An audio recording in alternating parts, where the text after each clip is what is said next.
की आपण सर्वजण या ठिकाणी का आलेलो आहात.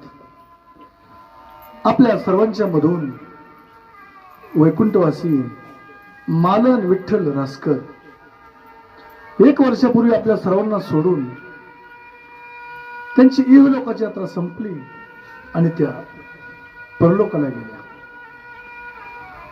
त्या मातोश्रीबद्दल बोलायचं म्हटलं तर महाराज एवढंच बोल वाटतं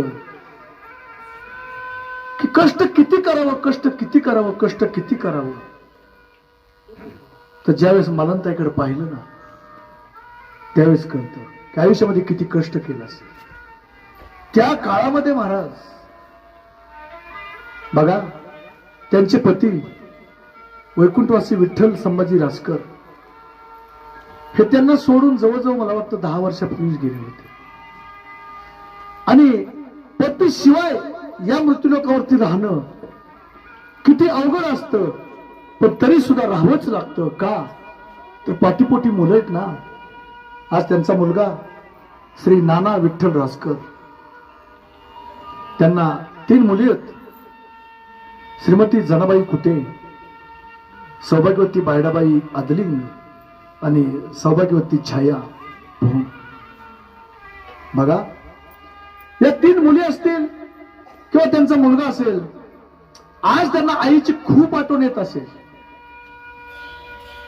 त्यांना आईची खूप आठवण येत असेल. एक घर आहे महाराज, एक घर, आणि त्या घरामध्ये आई आहे. आई पाहता 4-5 ला उठते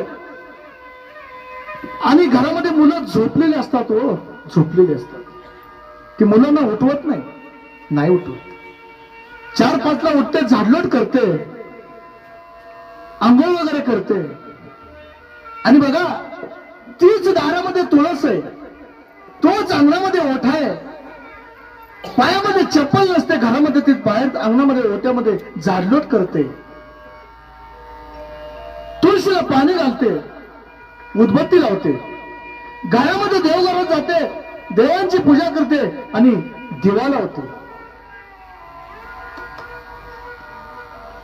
आणि नंतर काहीतरी चुलीवरती गरम पाणी करते आणि केल्यानंतर चहा ठेवते आणि आपल्या मुलांना हाक मारते, बाळानो, अरे राजानो उठा, का चहा घ्या, चहा गार होईल. मग मुलं उठतात. लाड आई त्या मुलांना चहा पाजते, नंतर स्वयंपाक करते. आणि स्वयंपाक करत असताना त्या ठिकाणी महाराज काटवट असू द्या किंवा परात असू द्या, चपात्या करत असते. आणि चपात्याचा गरम गरम चपात्याचा वास येतो महाराज.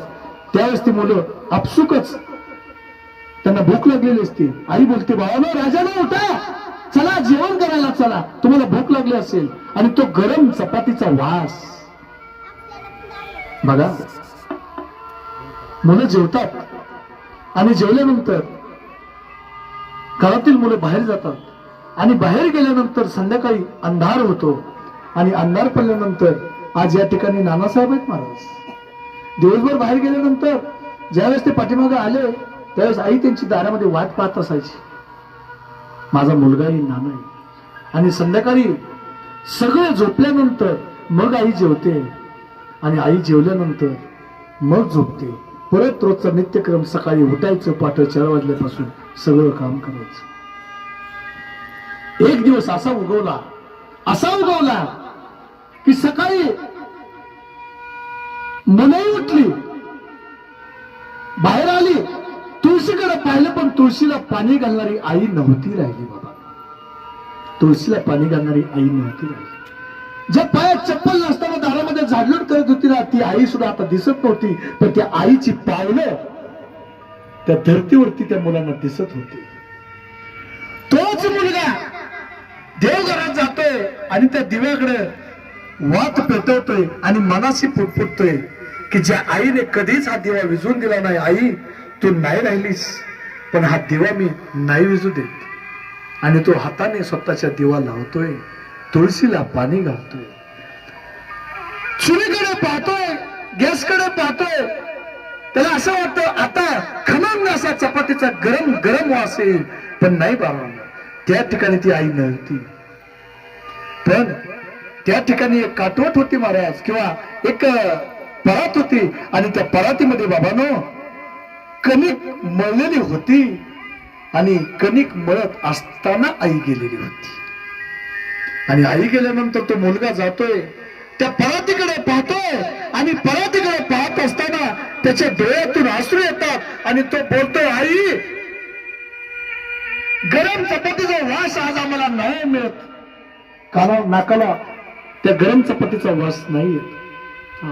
पण आई खरं सांगतो की तू जात असताना या ठिकाणी शेवटचा घास आम्हाला भरवण्यासाठी परातीमध्ये पीठ मळलेले, पण ती आता मी खरंच सांगतो, ही परात किंवा ही काटवट मी आता धुवू शकत नाही. का धुवू शकत नाही आई?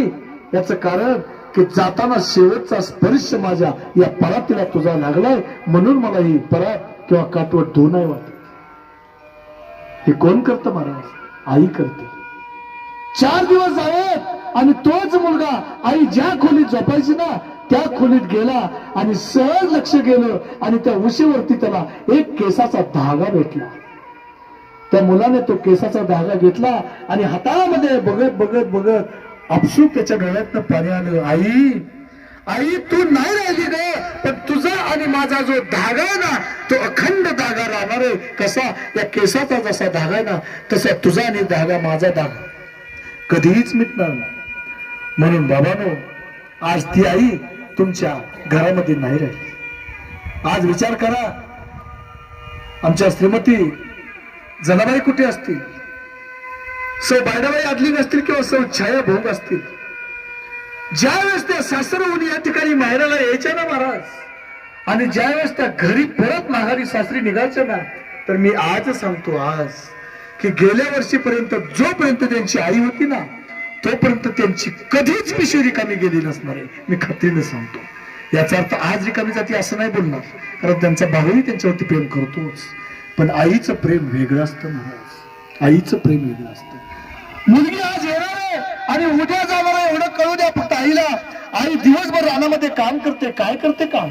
कुठे शेंगाच तोडेल, कुठे गवारीच्या शेंगा तोडेल, कुठे भुईमुगाच्या शेंगा काढेल, कुठे रामफळ काढेल, कुठे सीताफळ काढेल, कुठे केळीची एखादी फणी काढेल. काही करेल का? माझी मुलगी यायची आणि ती मुलगी उद्या परत माघारी जाणार आहे, मला तिची पिशवी रिकामी द्यायची नाही. हे प्रेम असतं महाराज आईचं. आईसारखं या मृत्यूलोकामध्ये दैवत नाही हो. बघा त्या पुंडलिकाने सुद्धा काय केलं? देवाची नाही सेवा केली. माय बाप केवळ काशी तेने न जावे तीर्थास. तीर्थाला जाण्याची गरज नाही, सगळं तीर्थाची एवढे जे का माता पितरे. म्हणून बाबांनो, आज आपल्यामध्ये वैकुंठवासी मालनबाई नाहीयेत.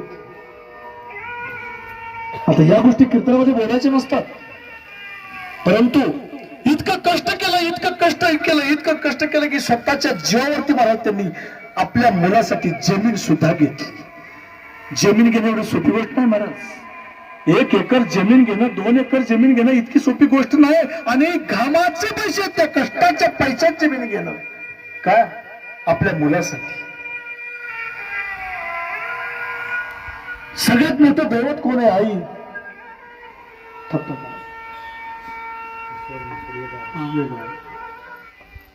म्हणून सबसे बड़ी है माँ से बढ़कर कोई नहीं है, वो देती है दुआ. सबसे बड़ी है माँ, सबसे बड़ी है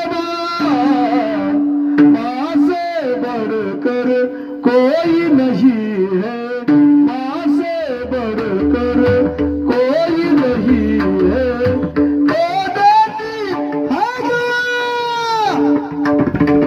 सबसे बड़ी है माँ. म्हणून आज नानासाहेबांना सुद्धा वाटत असेल की या आपली आई राहायला पाहिजे होती, पण बाबांनो, जन्म आणि मृत्यू आणि निसर्ग या ज्या 3 गोष्टी ना, हे देवाने कोणाच्याही हातामध्ये दिलेले नाहीत. म्हणून जोपर्यंत आपला या देहामध्ये आत्मा आहे ना तोपर्यंत आपण त्या भगवंताची प्राप्ती करून घेतली जाईल. आणि बाबांनो, मी सांगून जाईल, आता वेळ माझी संपलेली. पण पती आणि पत्नी ही गाडीची दोन चाकं आहेत आणि त्या दोन चाकामधून एक चाक मोडावं तर एका चाकाला गाडी ओढली जाऊ शकत नाही. पण तरी सुद्धा मालनबाईंनी या तीन मुलीकडे पाहिलं, मुलाकडे पाहिलं आणि रथ चालवला. का?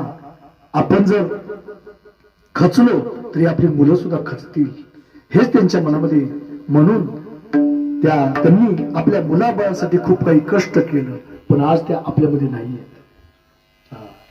आज प्रत्येकाला वाटतं आई गेल्यानंतर आई असावी असं प्रत्येकाला वाटतं. आईची मूर्ती कशी असेल ते पाहून आपण म्हणतो आई तुझ्या मूर्ती